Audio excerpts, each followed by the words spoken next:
কোম্পানিগঞ্জের শাহ আরেফিন টিলা ১৩ acre জায়গা বিস্তৃত এই টিলাভূমির এখন কোনো চিহ্ন নেই। সংলগ্ন একটি মসজিদও যদিও টিকে আছে, তবে ভয়ে কেউ নামাজ আদায় করেন না সেখানে। যে কোনো মুহূর্তে ধসে পড়তে পারে মসজিদটিও। বালু ও পাথর লুটের ফলে পুরো ১৩ একর টিলা ভূমিতে এখন ১৩ শতক টিলা নেই। এখন সেখানে মাজার নেই, মসজিদ থাকলেও মুসল্লি নেই। অথচ মাজার আর মসজিদের নাম করে আদায় করা হয় সাপ্তাহিক বিরাট অঙ্কের টাকা।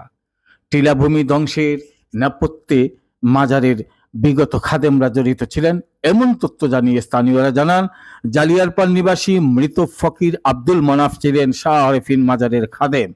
পরবর্তীতে তার মৃত্যুতে তার মেয়ে মৃত জাহানারা বেগম ২ মেয়াদে মাজারের খাদেমের দায়িত্ব পালন করেন। জাহানা বেগমের পর তারই ছেলে মনির মিয়া খাদেমের দায়িত্ব পালন করেন। তাদের হাত ধরেই মূলত বিস্তৃত টিলাভূমি থেকে বালু পাথর লুট করা হয় বিরামহীনভাবে। বিচ্ছিন্নভাবে আরো যাদের নাম পাওয়া গেছে তারা হলেন উপজেলা যুবদলের যুগ্ম আহ্বায়ক বাবুল মিয়া, আওয়ামী লীগ নেতা খালা মিয়া এবং আব্দুর রহিম।